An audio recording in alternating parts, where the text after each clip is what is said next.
Welcome to the Denver Gazette Sports Podcast. I am your host, Chris Schmedeke, and today we are brought to you by Applewood Plumbing, Heating, and Electric. They have been serving Denver residents for 50 years. They are the proud sponsor of the Colorado Avalanche, as well as this podcast. And on today's edition, I am joined by Tyler King. As March is quickly approaching, we are heading down the stretch of the college basketball season. So, Tyler, how are you? And can you believe, tournament is not that far away. Yeah, no, it's one of my favorite times of the year for sure, and I'm doing well, Chris. It's been a while, but it's I always say that I expect once football season's over that my life will get a little bit less hectic, but it's ramping up these last couple weeks with all of the really good college hoops teams in the state that I cover, and then we've got the high school state tournament going on right now, and I'll be covering the semis and the championship of that at the Denver Coliseum in a couple weeks, so while that'll be going on while the end of the regular season for college basketball is taking place. So we've got two for sure, maybe even three teams headed toward the NCAA tournament in the area. So it's going to be a pretty crazy next couple weeks, and I'm looking forward to whatever city I get to go to next month for the NCAA tournament, because I'll be going somewhere for sure. Well, and the crazy thing is you're going to wrap up all that NCAA tournament stuff, and then Dion and them are going to be on the field for spring football before you know it. Yeah, I think they start the day after. It might be the Selection Sunday. I think Selection Sunday is March 17th, and the first day of CU spring football practice is March 18th, if I'm not mistaken. So we'll see what that looks like when it comes. But I'm fully focused on basketball right now, which we're going to talk all about here. Yep, there's plenty to talk about in college hoops. So let's start with last night. CSU traveled over to Albuquerque to play New Mexico at the Pit. Just an unbelievable college basketball regular season game. Back and forth. I saw early that didn't New Mexico score 13 straight points after CSU scored the first basket, and CSU was down 10 and came back and had the lead, but did lose in the end. Just, you watched that game. I watched that game. What were your impressions from just a thriller in the Mountain West? Yeah, it's just further proof that the Mountain West is one of the best conferences in college basketball this season. Definitely the most exciting, if not one of the top two or three most exciting conferences that we have in college basketball this season. And those are two of the best teams that the conference has to offer last night. The game in Fort Collins in early January wasn't as close and back and forth. CSU kind of held like a couple possession advantage throughout and ended up winning by like 8, I think it was, in Fort Collins. And last night it was just like you said, it was a bunch of runs, especially early in the game. CSU scores the first basket, then New Mexico goes on a run. CSU comes back. They're tied at 30 at halftime. And then CSU has, just the amount of plays that were made in the final minute of that game was just back and forth. One team hitting a clutch shot, another team hitting a clutch shot. It just was such a frantic ending. And then obviously CSU goes for the win on the final possession, and Nick Clifford's three-pointer comes up short. You kind of knew New Mexico was going to do all it could to take away Isaiah Stevens, who had just an outstanding game last night, 20 points, 9 assists. He did it on 8 for 12 shooting from the field. He was just remarkable, and they got it to Clifford, who's been their second best player all season. Didn't get a great look, but Neek's been having a good year, like I said, and it just came up short. You'll live with that. Maybe you could have played a little bit better defense in the final minute, but Mexico's a great offensive team with 3 really good guards, including the sophomore Donovan Dent, who impresses me the most, who actually had the game-winning bucket, the and one against Jalen Lake in the final 10 seconds or so there. So just a fantastic game. And even though that would have been a great win for CSU, kind of the signature road victory that they've kind of been lacking all season, they're still firmly in the tournament, and they've got a chance to pick up another one on Saturday, a good road win at UNLV, another pretty good team in the Mountain West. Well, that was what I was going to say next is, it sucks that CSU lost this game, but it doesn't hurt them in any way. The Mountain West is just competitive. That is one of the hardest places to play in college basketball. Yeah, I'm really jealous of anybody that was able to go to that game last night. I would love to get to a game down in the Pit at some point, just because it is not too far away. And it's just one of the more unique and special atmospheres in college basketball. Despite it being a 15,000 person arena, they sell that thing out just about every night, and it is loud, and you feel like the fans are just on top of the court at all times. And when New Mexico, obviously, it has been a great program for a long time and kind of refound themselves the last couple of years, it's cool to see that environment be like that, like it was last night. you know what? The Mountain West tournament is going to be one of the biggest dogfight tournaments probably out there, conference wise. Yeah, it'll be interesting to see what happens just because it's been so hard. I mean, this has been a theme throughout college basketball as the whole. Is just it's been tough for teams to win on the road all season long, and the Mountain West has been no different with that. Like I said, CSU's only road Mountain West win is at Fresno State, who is a very bad team. They haven't really had that signature road win. They've had chances like the San Diego State game. They're up at halftime, up by 14 at halftime, and just kind of choked that game away with a disaster second half a couple weeks ago. And last night they lose by 2 points to New Mexico. It's just kind of been like that. And now at a neutral site in Las Vegas in a couple weeks, it's going to be kind of very chaotic. I feel like, I mean, there are a number of teams that you could see winning the Mountain West tournament, whether it's CSU, San Diego State, Utah State's really good. Obviously New Mexico, Boise State, Nevada, UNLV, there's like 6 or 7 legit, really good teams. And that's why right now I think the Mountain West is a 6-bid conference for the NCAA tournament. And I think everyone who hasn't been following the Mountain West all year should definitely tune into those couple of days of basketball that we're going to have in Las Vegas in a couple of weeks. You mentioned Nick Clifford, who, was always a local kid. It was a really big deal when he committed to CU and then has decided to transfer to CSU. He's had a rebirth in Fort Collins.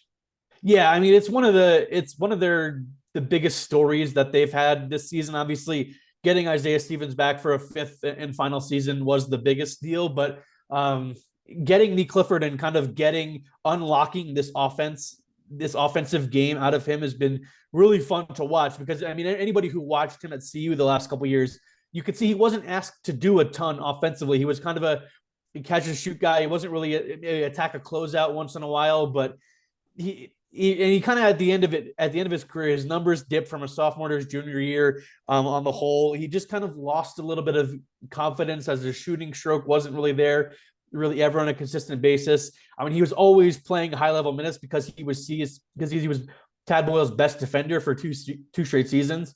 But he's continued that in Fort Collins. He's still a fantastic perimeter defender. I think he's got an NBA future with how athletic he is, how long he is, how good of a defender he is. And now that he's making jump shots more consistently and doing it in an increased role, I think is the most impressive thing. And I mentioned this earlier, but he has been their second best player consistently all season. He's been the Robin to Isaiah Stevens, Batman, kind of the duo that they had been lacking since David Roddy left for the NBA.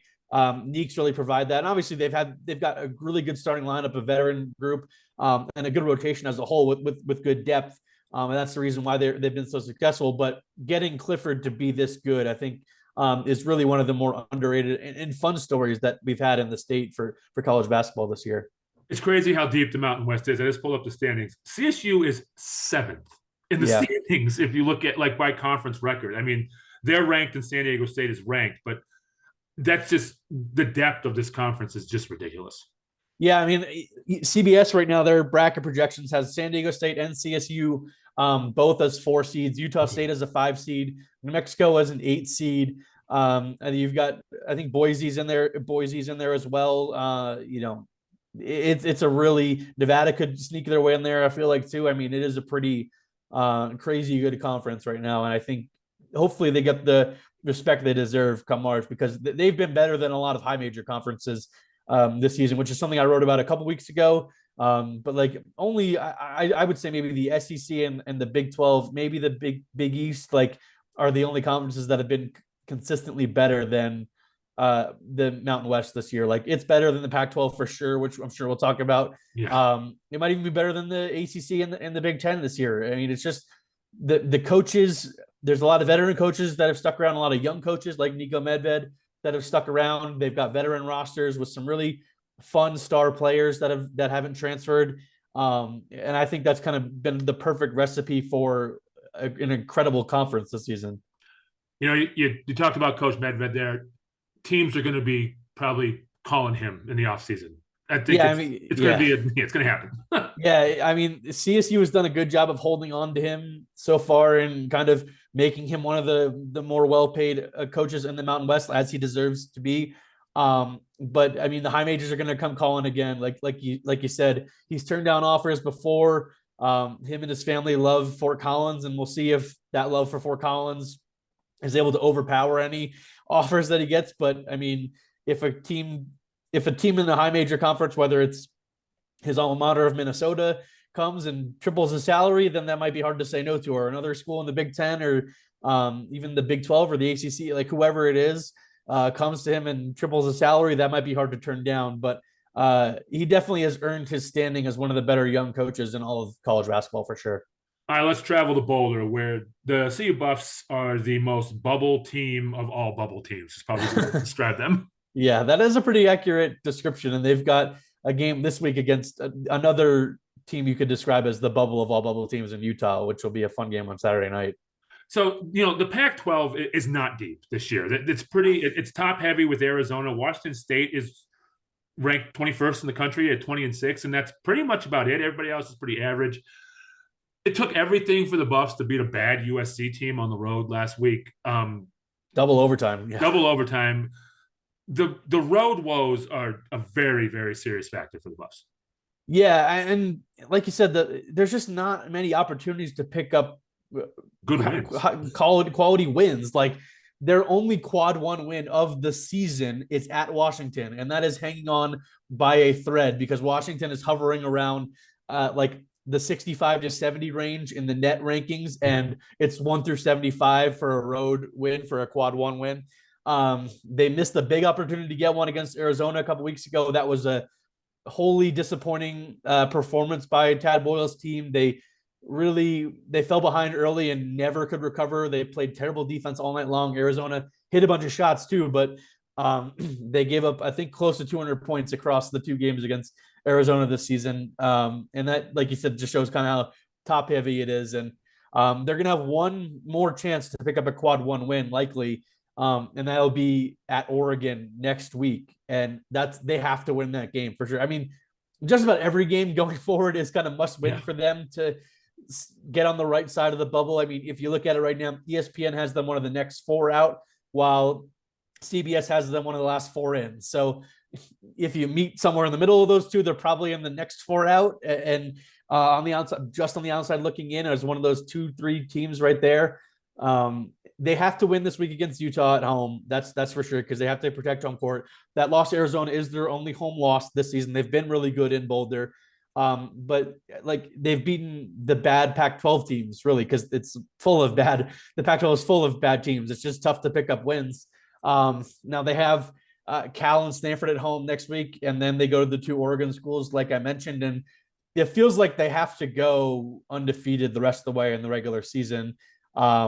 Because that would get them a top 4 seed in the Pac-12 tournament and get them a bye, which gets them closer to the semifinals and the championship game, which is, I think they have to make at least the semifinals to make the tournament, maybe the championship game. Obviously if you win it all, there's an automatic qualifying bid, but the way the schedule has been this season and playing in a bad Pac-12 has not done them any favors, and it's put them in this position where, like you mentioned, they haven't picked up any good road wins. The UCLA loss was pretty deflating, and now they're at this point in the season where they kind of have to win just about every game going forward to give themselves a shot. And I feel like it would be a shame if this team, as talented as it is, did not make the NCAA tournament, just because with KJ Simpson playing on All-American level, you've got Cody Williams, a potential lottery pick.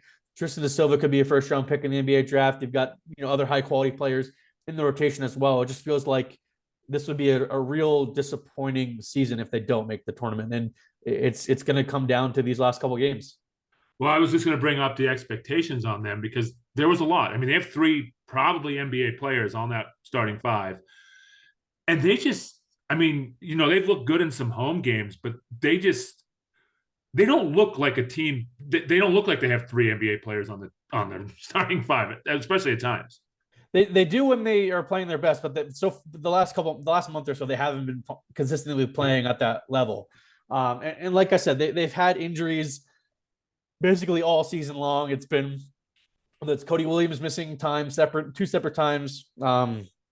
Tristan Da Silva an ankle, Luke O'Brien an ankle. Like they've had guys that have missed time. KJ Simpson's the only one really that's been healthy and contributing the whole season. I mean, they've got 2 guys playing in the Batman masks right now because of injuries in practice, just like fluke things. And with how little depth this team has. I think that's obvious. That's obviously their biggest flaw. Like in these high leverage games, like they're only playing 7 guys because that's this unless there's foul trouble, but they have 7 guys they really trust right now, and that's it. And they tried to go out and add a transfer guard wing last offseason when Nick Clifford left, as we mentioned earlier when talking about CSU.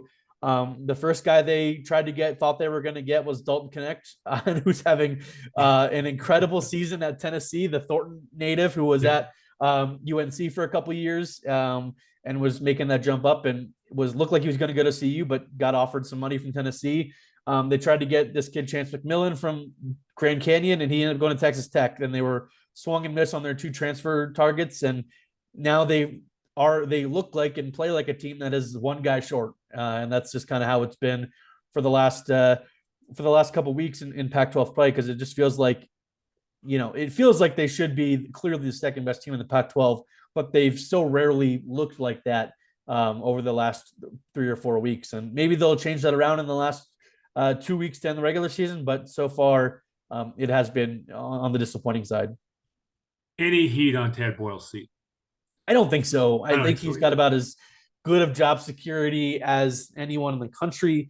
And I think he deserves it too. I mean, he is the winningest coach in program history. I think there needs to be a little bit of recalibration of expectations for fans that are a little disappointed with the Boyle era overall, because I just like the Colorado, I think the program could be better, but it's just the reality of college basketball today. Like they don't have the NIL money that a lot of programs have across the country. And just being in Boulder in a beautiful campus and having a reliable coaching staff that has a track record of developing players, that isn't enough in today's day and age. And maybe the move to the Big 12 will be beneficial for them in that regard. Like being the 8th best team in the Big 12 right now is better than being the 3rd best team in the Pac-12 right now. So, and the Big 12 is really good. It's a conference built on defense and really good and hard coaching, and that is right up Tad's alley. So and maybe that'll help attract some players by moving to a bigger conference, a better conference. We'll see, but I mean, I don't think Tad. Who are you going to get that's better? Would be my question. You already have a coach who's very committed to Colorado and is not interested in leaving when they do have a big season. So I think you should stick with that for now, at least, unless the next 3 or 4 years go really poorly. But right now, I really don't feel like there should be any need for Tad Boyle to feel any pressure. Do you think Cody Williams stays another year? Or do you think he goes because the draft is so weak? Yeah, I think he probably does go because the draft is so weak, but in a normal year, maybe he would stay. And I thought coming in when he committed to CU that he would be a 2-year guy. Yeah. Because, I mean, his brother Jalen is obviously exploding this year in the NBA for the Thunder, looking like a future star, like a current star for them. But Jalen wasn't nearly the level of recruit that Cody was. Jalen was like a 3-star who played 3 years at Santa Clara. But I still thought Cody might be a guy that would come to Colorado and develop and not just be a one-and-done guy. But, with how weak the draft is, maybe he gets some feedback. All it takes is one team to say, we'll take in the top 5, and that could be it. So, and I think he's going to be a solid NBA player. I don't know if he'll get to star level, but I think he'll be a really good starter in the NBA with kind of the versatility he has and all the things he does well. So, that could be enough to get him to leave after 1 year. And especially if Tristan and KJ are thinking about leaving as well, I think that would be that could factor into his decision as well. So let's flip over to the women's game, and the Pac-12 on the women's side is completely loaded. And CU women heading to LA this weekend for huge matchups with UCLA and USC. I mean, let's see. CU women have actually fallen out of top 10 for the first time in a long time. They're number 11, but they still fall out. But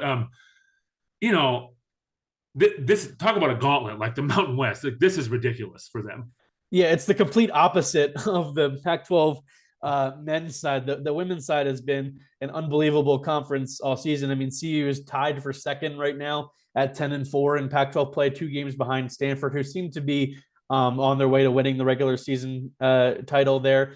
But I mean, for seeding purposes, winning these at least getting a split this weekend against USC, who's back up to number 7. I don't know if you saw Juju Watkins has been playing incredible at the freshman for the Trojans. She's been unbelievable all season. And then UCLA has had some slip ups the last couple of weeks since they had that big win in Boulder in January. But and Oregon State, obviously led by Reagan Beers, another Valor Christian grad, has surged recently, just winning a ton of games in recent weeks, including a big upset in Boulder. Those are the only 2 losses that CU's had at home this season. And I think CU, if you win at USC and then maybe lose at UCLA, that's probably what you would take, just because that'll get you to 11-5 in the conference and looking pretty good in terms of the 2 or the 3 seed going in the Pac-12 tournament. They're very clearly in, and I would still be stunned if they don't host, the opening weekend as a top 4 seed, which would be, I think, a program first, which would be really cool to have the NCAA tournament in Boulder for the opening weekend. But it's going to be tough these last couple games. They have the 2 LA schools like we've talked about. Then they have the 2 Washington schools, which should be 2 wins at this point. And then you've got some momentum going into the Pac-12 tournament, which, like we talked about, the Mountain West tournament is going to be really exciting. The Pac-12 women's tournament is going to be just as exciting, with 6 potential teams that I feel like could win it. I mean, they've got 6 teams ranked inside the top 18 right now, so that just tells you how good the conference is. I think the ESPN has CU on the 3 line right now. They do, yeah. Yeah. But I think they did host. This was years ago when Linda Lappy was the coach. They hosted one year and they lost in the first round. They lost like a 13 seed. So I remember people, that wasn't great. This team's a lot different. That team was kind of fluky. So that this team is, but we've talked about them a lot. They're just a solid team with a solid coach, and they just win games. Like they don't back down from big games. They win, and they've lost the last 2, which is shocking in itself. But they're just solid. I don't know how else to put it. Yeah, I mean, this is their first losing streak of the season. Every time they have lost, they've bounced back so far this season, and obviously it's because of the completeness of the team. They're very well rounded. They can beat you with shooting on the perimeter. They can beat you with really good guard play with Jalen Sherrod attacking the basket. They can beat you with post play with Aaron Evanle and Quay Miller. They're just very versatile, and when they're playing defense like they're supposed to, they've shown that they can beat anybody in the country. Obviously, they beat LSU open the season. They've beaten just about everybody in the Pac-12 so far this season. They've beaten Stanford. They've beaten USC. They've beaten Utah. So it'll be interesting to see what this weekend holds for them. If they can snap the losing streak and get a split. I mean, if they sweep, that would be a big deal. But getting a split would be a success, I feel like, as well. So we'll see if they can pull that off. They've got USC tomorrow on Friday night, and then UCLA on Monday. So let's flip to the national side on the men a little bit. UConn was a unanimous number 1 and then lost to Creighton. So shout out to Vinny. Shout out to our Nuggets writer Vinny Benedetto. Yes. He'll be very happy. He was very happy about that one as a Creighton alum. Yeah, but it's a pretty wide open year again. Like there's no real clear favorite. I mean, people may say UConn, but they've lost Houston. A soon to be Big 12 foe for the Buffs. But it's a pretty open year again. Yeah, there's a couple teams I really like. I think Houston's the best team in the country. I watched them play against Iowa State in the top 10 game that was in Houston earlier this week, and that was just an awesome battle. Iowa State's another really good team. I think Houston is probably would be my favorite going into the tournament if it started today. With UConn right there. Purdue, it's just they haven't proven it in March, even though all the metrics are really good for them, and they have Zach Edey, who could be the best player in the country. There's a couple teams in the SEC that are really good. Like I mentioned, Dalton Connect, the Colorado kid at Tennessee, but then again, Rick Barnes has never really had that much success in March, so it'll be interesting to see if they can break through this year and make the Final Four, or if Duke or North Carolina, two teams that are also really good in the ACC, can do that. And I don't know if there's another Big Ten team. Maybe it's Illinois, although they lost to Penn State last night. Maybe Kansas. I don't know. It is wide open, like you said. But if there's a group at the top, it's probably that top 4 of Houston, Purdue, UConn, and Arizona, with some other teams lurking right behind them. But it really wouldn't shock me if anybody in the top that's currently ranked, or whether the top 30 in Ken Palm right now, any of those teams could win it all. Kind of like last year where we saw as much chaos as we've ever seen in the tournament. Houston is a team who's just they've kind of been right there the last couple of years, and they haven't gotten over that hump. I feel like this may be not a put up or shut up kind of year, but like they need to get there this year. It feels like. Yeah, they made the Final Four in the in the COVID year that all the games were. There were no fans in the stands for all the regular season games, and they had the tournament all in Indiana. They got to the Final Four that year before losing to, I think they lost to Baylor, who eventually won the national championship. But I mean, they're the best defensive team in the country. Their identity has been built on that under Kelvin Sampson. I mean, they are a really tough team to play against. I wouldn't wish that on anyone, just with the way they guard people. They've got one of the best point guards in the country in Jamal Shed. So I really like Houston. It would be fun to see Houston kind of, basically 40 years after the Phi Slamma Jamma era, go back and win it all, and go back to the Final Four again. So that would be cool. But, like I said, Purdue, UConn, Arizona, Tennessee, Duke, North Carolina, Iowa State, all these teams are really dangerous, I feel like, and could show something come March. On the hoops side, the Buffs are heading into a buzzsaw in the Big 12. Oh, yeah. This is something I wrote about in my College Basketball Insider a couple weeks ago, just about how they're preparing for life in the Big 12, because like I wrote, it's going to be the best basketball conference ever created next season. You've got Houston, Arizona, Kansas, Baylor as the top four, which could be a Final Four in any given year, right, basically. And then you've got, like I said, Iowa State is a really good program. Texas Tech, TCU, you throw CU in there. Utah's been pretty good under Craig Smith. Arizona State can maybe get some luck in the transfer portal, and maybe Bobby Hurley can go on a run. But I mean, there's so many good programs in that conference. It's going to be a gauntlet with those 16 teams that are going to be in that conference next year. The football might be just okay. It might be it's not going to be the super conference that the SEC and Big Ten are in football, but basketball, the Big 12 is going to be by far, it has been the best conference the last couple of years. It's going to be by far the best conference going forward next year. What do you got coming this weekend? What's the College Insider on this weekend? I'm actually writing about the backup big man for CSU. His name is Rashawn Bemba. He's from Austria, and he's been kind of a revelation for CSU this season as a relative unknown coming into the year. He's a little bit older as a freshman. He's 20 years old, but he looks like a future star up in Fort Collins for the Rams. He only plays about 15 minutes a game, backing up Pat Cartier, but he had his breakup performance very early in the season when Cartier got hurt in the first couple minutes against Creighton, that upset they had in Kansas City in the neutral site game. Bemba came in, played really well that game.